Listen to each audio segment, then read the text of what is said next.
للذين أحسنوا الحسنى وزيادة ولا يرهق وجوههم قتر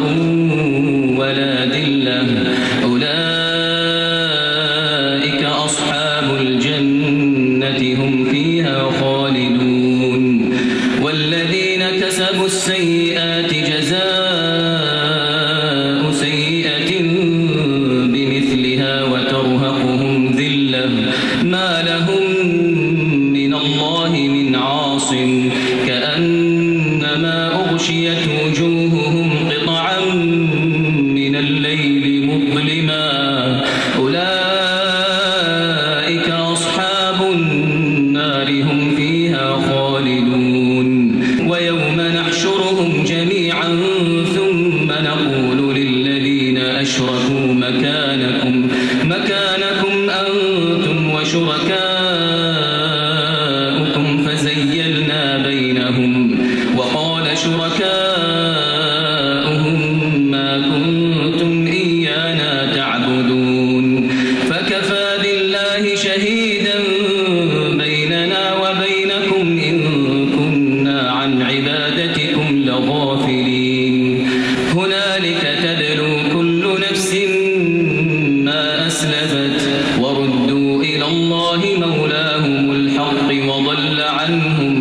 وضل عنهم ما كانوا يفترون قل من يرزقكم من السماء والأرض أم من يملك السمع والأبصار ومن يخرج الحي من الميت ويخرج الميت من الحي ومن يدبر الأمر فسيقولون الله فقل أفلا تتقون فذلكم الله ربكم الحق فماذا بعد الحق إلا الضلال فأنى تصرفون كذلك حقت كلمة ربك على الذين فسقوا أنهم لا يؤمنون قل هل من شركائكم من يبدأ الخلق ثم يعيده قل الله يبدأ الخلق ثم يعيده فأنى تؤفكون قل هل من شركائكم من يهدي إلى الحق قل الله يهدي للحق أفمن يهدي إلى الحق أحق أن يتبع أم من لا يهدي إلا أن يهدى فما لكم كيف تحكمون وما يتبع أكثرهم إلا ظنا إن الظن لا يغني من الحق شيئا إن الله عليم بما يفعلون وما كان هذا القرآن أن يفترى من دون الله ولكن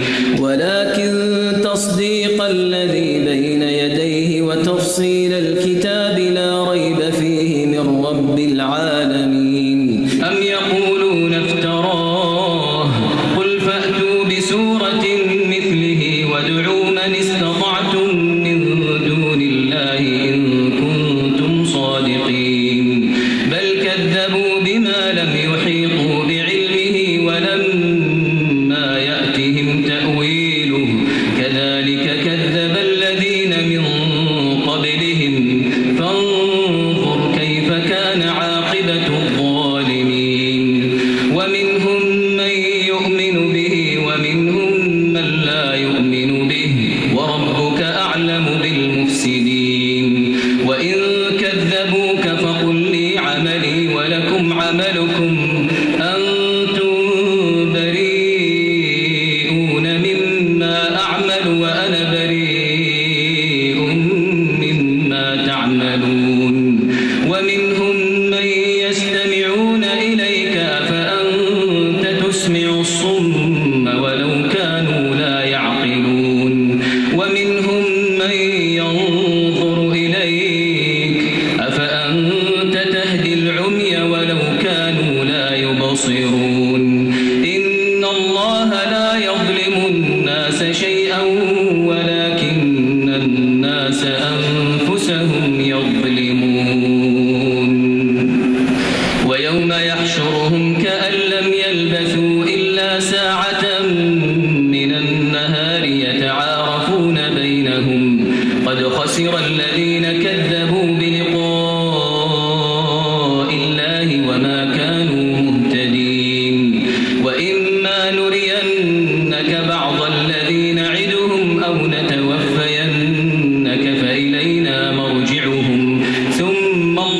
والله شهيد على ما يفعلون ولكل أمة رسول فإذا جاء رسولهم قضي بينهم بالقسط وهم لا يظلمون ويقولون متى هذا الوعد إن كنتم صادقين قل لا أملك لنفسي ضرا ولا نفعا إلا ما شاء الله لكل أمة أجل إذا جاء أجلهم فلا يستأخرون ساعة ولا يستقدمون قل أرأيتم إن أتاكم عذابه بياتا أو نهارا ماذا يستعجل منه المجرمون أثم إذا ما وقع آمنتم به الآن وقد كنتم به تستعجلون ثم قيل للذين ظلموا ذوقوا عذاب الخلد هل تجزون إلا بما كنتم تكسبون ويستنبئونك أحق هو قل إي وربي إنه لحق وما أنتم بمعجزين ولو أن لكل نفس ظلمت ما في الأرض لافتدت به وأسروا الندامة لما رأوا العذاب وقضي بينهم بالقسط وهم لا يظلمون ألا إن لله ما في السماوات والأرض ألا إن وعد الله حق ولكن أكثرهم لا يعلمون هو يحيي ويميت وإليه ترجعون يا أيها الناس قد جاءتكم موعظة من ربكم وشفاء لما في الصدور وهدى ورحمة للمؤمنين قل بفضل الله وبرحمته فبذلك فليفرحوا هو خير مما يجمعون قل أرأيتم ما أنزل الله لكم من رزق فجعلتم منه حراما وحلالا قل الله أذن لكم أم على الله تفترون وما ظن الذين يفترون على الله الكذب يوم القيامة إن الله لذو فضل على الناس ولكن أكثرهم لا يشكرون وما تكون في شأن وما تتلو منه من قرآن ولا تعملون من عمل إلا كنا عليكم شهودا إذ تفيضون فيه وما يعزب عن ربك من مثقال ذرة في الأرض ولا في السماء ولا أصغر من ذلك ولا أكبر إلا في كتاب مبين ألا إن أولياء الله لا خوف عليهم ولا هم يحزنون الذين آمنوا وكانوا يتقون لهم البشرى في الحياة الدنيا وفي الآخرة لا تبديل لكلمات الله ذلك هو الفوز العظيم ولا يحزنك قولهم إن العزة لله جميعا هو السميع العليم ألا إن لله من في السماوات ومن في الأرض وما يتبع الذين يدعون من دون الله شركاء إن يتبعون إلا الظن وإن هم إلا يخرصون هو الذي جعل لكم الليل لتسكنوا فيه والنهار مبصرا إن في ذلك لآيات لقوم يسمعون قالوا اتخذ الله ولدا سبحانه هو الغني له ما في السماوات وما في الأرض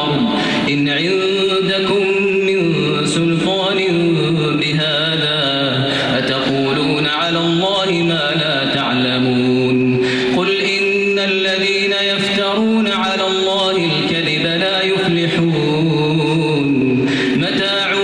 في الدنيا ثم إلينا مرجعهم ثم نذيقهم العذاب الشديد بما كانوا يكفرون واتل عليهم نبأ نوح إذ قال لقومه يا قوم إن كان كبر عليكم مقامي وتذكيري بآيات الله فعلى الله توكلت فأجمعوا أمركم وشركاءكم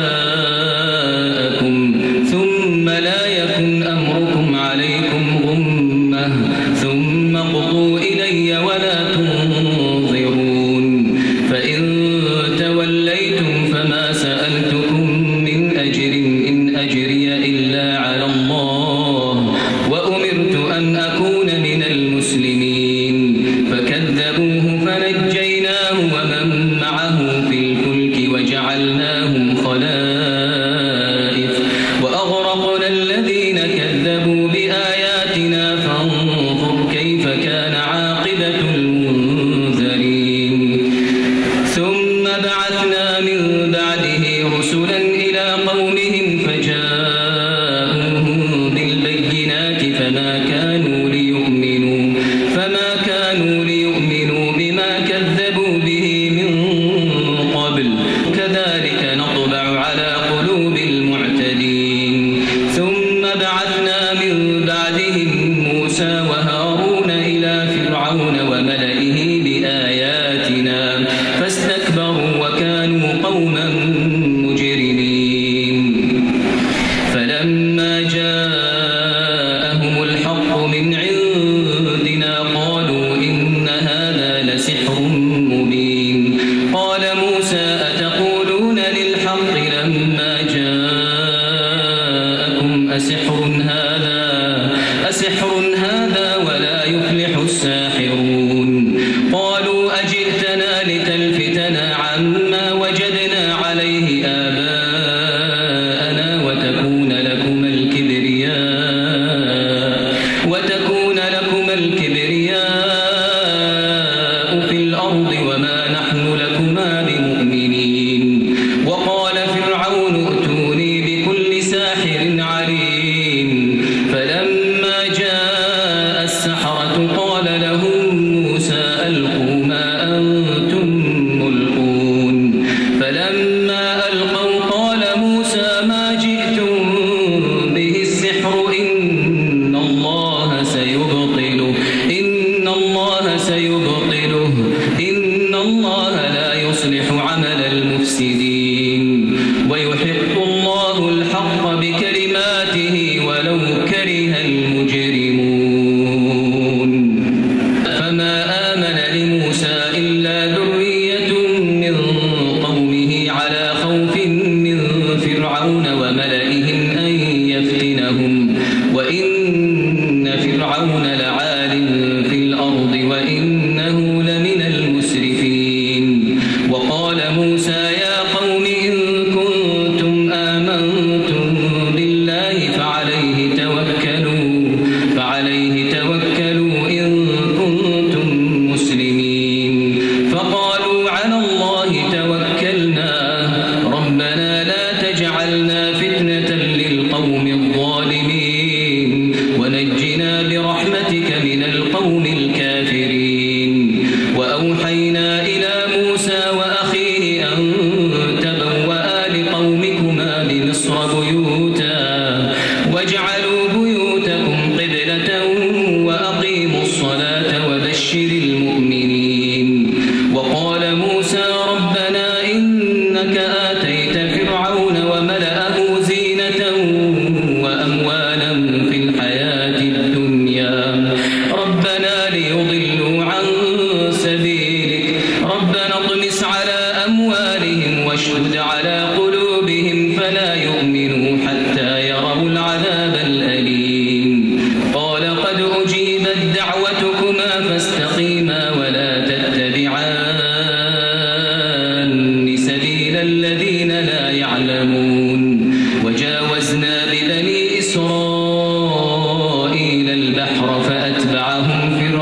وجنوده بغيا وعدوا حتى إذا أدركه الغرق قال آمنت أنه لا إله إلا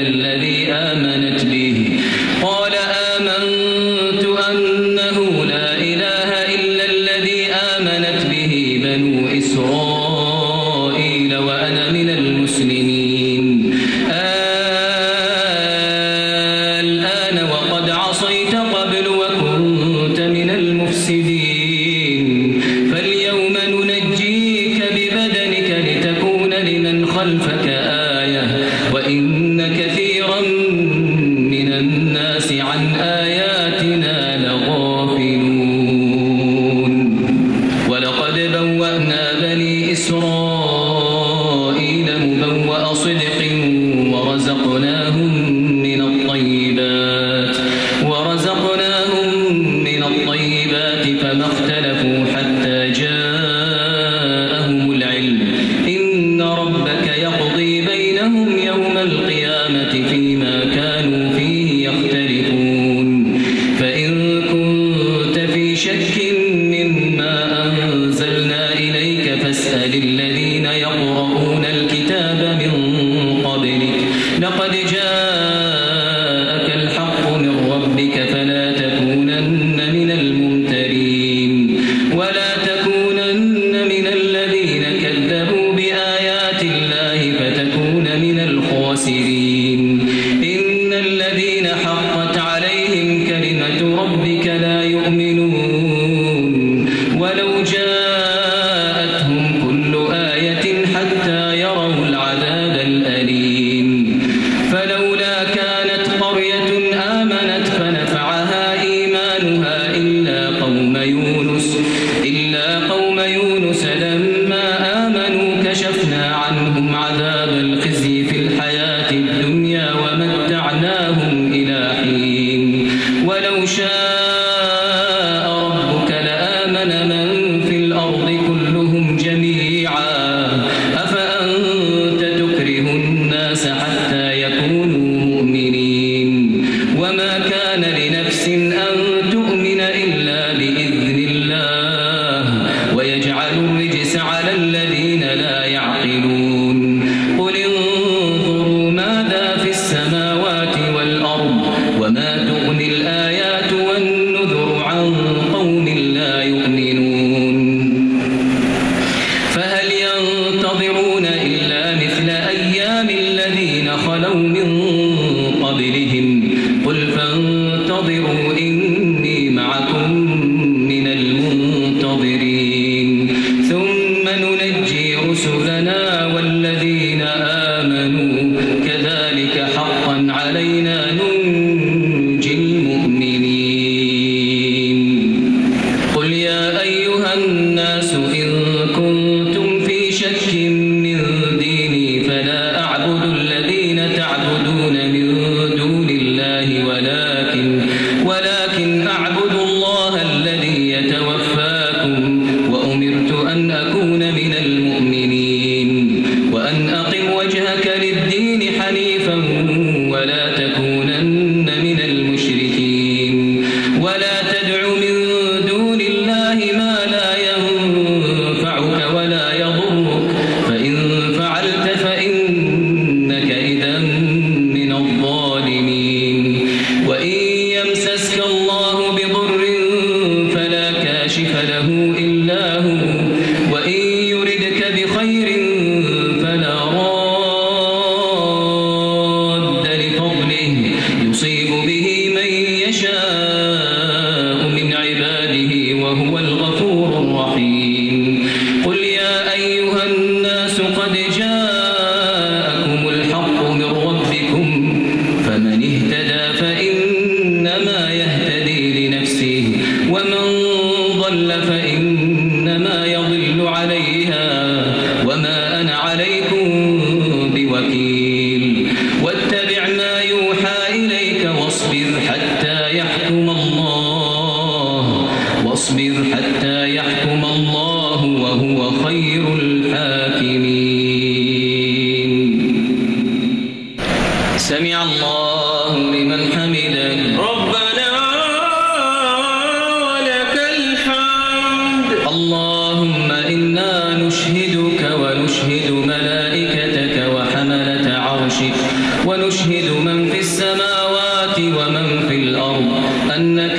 الله لا إله إلا أنت وحدك لا شريك لك وأن محمدا عبدك ورسولك لا إله إلا الله العظيم الحليم لا إله إلا الله رب العرش العظيم لا إله إلا الله رب السماوات ورب الأرض ورب العرش الكريم لا إله إلا أنت سبحانك إنا كنا من الظالمين اللهم اهدنا فيمن هديت وعافنا فيمن عافيت وتولنا فيمن توليت وبارك لنا فيما أعطيت واصرف عنا برحمتك شر ما قضيت إنك تقضي ولا يقضى عليك إنه لا يذل من واليت ولا يعز من عاديت تباركت ربنا وتعاليت تباركت ربنا وتعاليت اللهم اقسم لنا من خشيتك ما تحول به بيننا وبين معصيتك ومن طاعتك ما تبلغنا به جنتك ومن اليقين ما تهون به علينا مصائب الدنيا ومتعنا اللهم بأسماعنا وأبصارنا وقواتنا أبدا ما أبقيتنا واجعله الوارث منا واجعل ثأرنا على من ظلمنا وانصرنا على من عادانا ولا تجعل مصيبتنا في ديننا ولا تجعل الدنيا أكبر همنا ولا مبلغ علمنا ولا إلى النار مصيرنا واجعل اللهم الجنة هي دارنا وقرارنا برحمتك وفضلك وجودك يا أرحم الراحمين اللهم يا ربنا ويا مولانا ويا سيدنا ويا إلهنا يا من تسمع كلامنا وترى مكاننا وتعلم سرنا وجهرنا يا أرحم الراحمين يا ذا الجلال والإكرام يا حي يا قيوم اللهم فرج هم المهمومين من المسلمين اللهم نفس كرب المكروبين من المسلمين اللهم أصلح أحوال المسلمين في كل مكان اللهم أصلح أحوال المسلمين في سوريا برحمتك وفضلك وجودك يا أرحم الراحمين اللهم فرج همهم اللهم نفس كربهم اللهم احقن دماءهم اللهم اشف مريضهم اللهم أغن فقيرهم اللهم ارحم موتاهم اللهم تول أمرهم اللهم اجبر كسرهم برحمتك وفضلك يا أرحم الراحمين اللهم أصلح أحوالنا وأحوال المسلمين في كل مكان برحمتك يا أرحم الراحمين